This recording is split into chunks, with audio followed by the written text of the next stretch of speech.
Rejoignez dès à présent la grande famille des abonnés de votre chaîne Sika TV sur les réseaux sociaux. Sika TV, le vrai visage de l'actualité en Afrique, est en direct et en replay sur YouTube. Abonnez-vous et cliquez sur la cloche de notification pour ne rien rater. Nous sommes également présents sur Facebook et sur Twitter.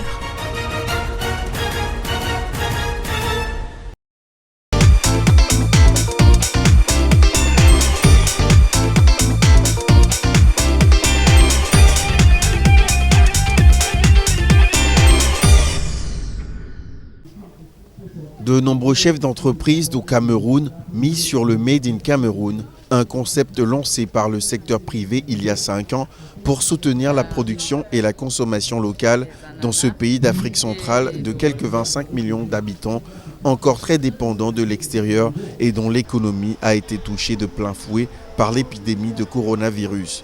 Des magasins labellisés Made in Cameroun ont déjà ouvert leurs portes dans plusieurs villes du pays. Il y a 5 ans, il y avait une seule boutique dédiée au Made in Cameroun. Aujourd'hui, il y en a une trentaine.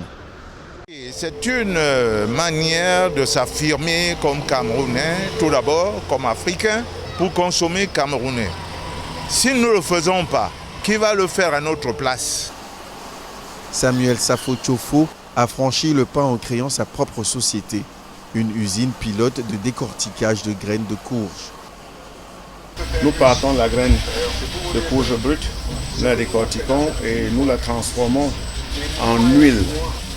Et c'est une huile qui est très très bonne pour la santé et également pour la diététique. Et nous la transformons aussi en une huile qui est bonne pour la beauté et la cosmétique. Et à partir de cette huile, nous produisons même un savon.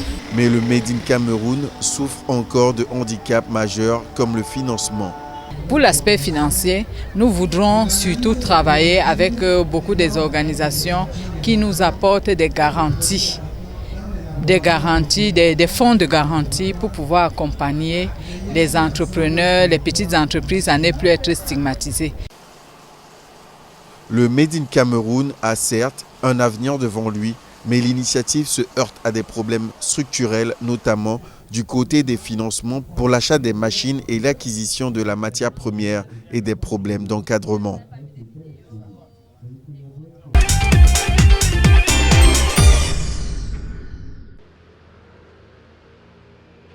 L'ordre de paiement de 45,9 milliards de naira, soit 94,9 millions d'euros, au plaignant vise à satisfaire entièrement et à titre définitif le jugement rendu, a déclaré la filiale nigériane de Shell dans un communiqué. Le géant pétrolier a été condamné une première fois en 2010, mais la compagnie avait contesté à plusieurs reprises le jugement en vain. La compagnie a finalement trouvé un accord devant la Haute Cour de justice d'Abuja avec la communauté. La société anglo-néerlandaise Shell a accepté le versement d'une compensation à cette communauté, mais a toutefois maintenu que les déversements de pétrole avaient été causés par des tiers durant la guerre civile du Nigeria de 1967 à 1970, au cours de laquelle de nombreux oléoducs et infrastructures ont été endommagés. Mercredi, le mouvement pour la survie du peuple Ogoni s'est félicité dans un communiqué de cette décision et espère que ce jugement fournira des fondations pour répondre à la longue et durable injustice, dit-elle, subie par le peuple Ogoni. En 2015, Shell avait accepté de payer 70 millions de dollars de compensation à quelques 15 500 habitants dans l'Ogoniland et a accepté de commencer le nettoyage d'une marée noire en 2008, même si la compagnie a toujours assuré que les sabotages artisanaux par les habitants des oléoducs étaient les premières causes de pollution.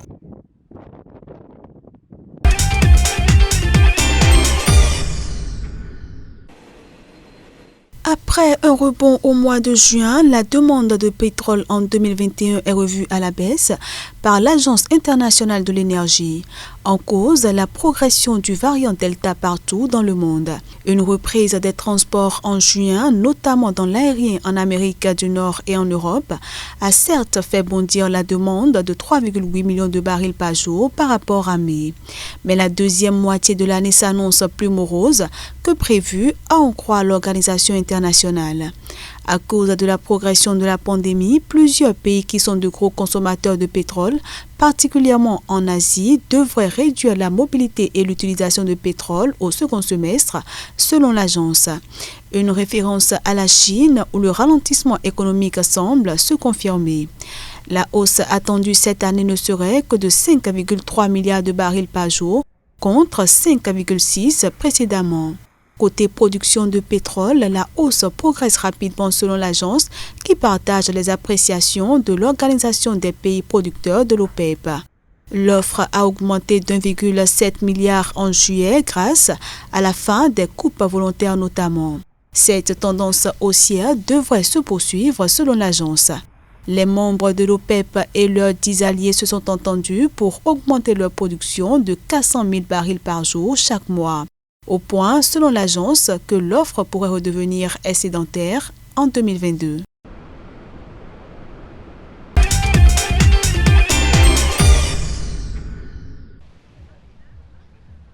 Selon l'Institut d'émission tunisien, les indicateurs ont porté sur 258 500 visiteurs. Cette diminution a concerné les différentes nationalités, notamment les touristes européens, moins 80,9% contre moins 29,6% en 2020, à l'instar des Français, des Anglais et des Allemands. De même, pour les touristes maghrébins, ils ont baissé de 75,4% contre moins 12,7% en 2020, en particulier pour les Algériens et les Libyens. Corrélativement, souligne la Banque centrale de Tunisie, les nuitées touristiques globales se sont inscrites en baisse de 61,4% à fin mars 2021 contre moins 31,4% durant la même période de l'année précédente pour s'établir à 828 500 unités. Parallèlement, les recettes touristiques ont accusé un repli de 59,9% durant les 3 premiers mois de l'année 2021 contre plus 4,7% au cours de la même période de 2020, atteignant 372,4 millions de dinars. Qui dit touristes dit transport aérien. Sur ce point, l'Institut indique que le trafic aérien de passagers a accusé en mars 2021 un repli de 49,1% en glissement annuel contre moins 59,9% au cours du même mois une année auparavant, et ce, en relation avec la résurgence d'une troisième vague du Covid-19.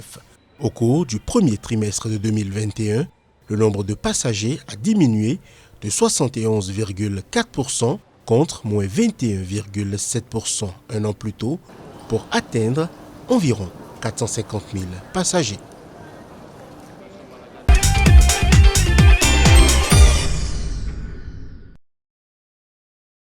Maersk, leader mondial du transport de conteneurs, a vu au deuxième trimestre 2021 son bénéfice net bondir de 3,71 milliards de dollars, soit 30% de plus pour l'ensemble de l'année 2020, où le fret maritime avait fléchi au premier semestre en raison du Covid-19, puis fortement rebondi au second semestre.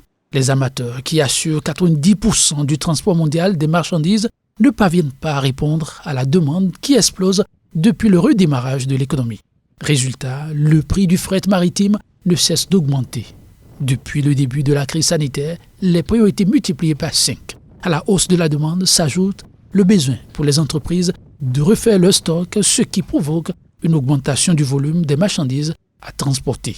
Au deuxième trimestre, ils ont augmenté de 15%. Ce sont surtout les échanges en provenance de la Chine et à destination de l'Europe qui ont augmenté. Les Européens importent du matériel médical, des médicaments et du matériel électronique notamment. Cette surchauffe profite aux amateurs. Selon le cabinet de conseil Blue Alpha Capital, la profession a engrangé en 2020 presque 16 milliards de dollars de profit. C'est 2 fois le montant total des 5 exercices précédents. Par contre, ce sont les entreprises qui pour l'instant paient l'essentiel de la facture. Mais selon certains experts, il n'est pas exclu qu'à terme, le portefeuille du consommateur soit aussi sollicité.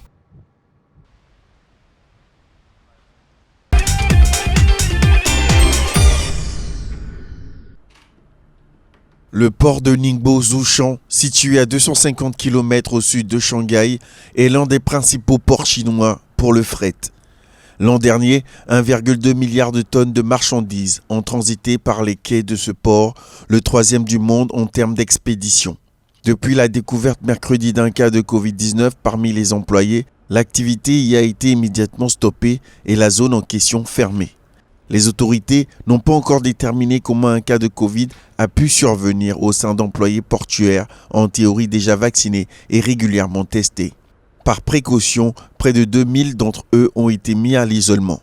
L'arrêt de ce terminal risque davantage d'aggraver la situation du transport maritime, sous forte pression au niveau mondial du fait des restrictions sanitaires et du redémarrage de l'économie qui a fait bondir la demande de biens.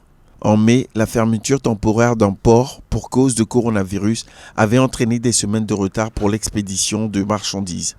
La Chine, qui avait largement maîtrisé l'épidémie de Covid depuis le printemps 2020, fait face depuis le mois dernier à un regain de contamination sur son sol. Le pays a fait état jeudi de 81 nouveaux cas, dont 38 d'origine locale. Ce chiffre est certes encore très limité par rapport à ceux enregistrés dans d'autres pays, mais le foyer est en termes d'étendue géographique le plus important de ces derniers mois en Chine.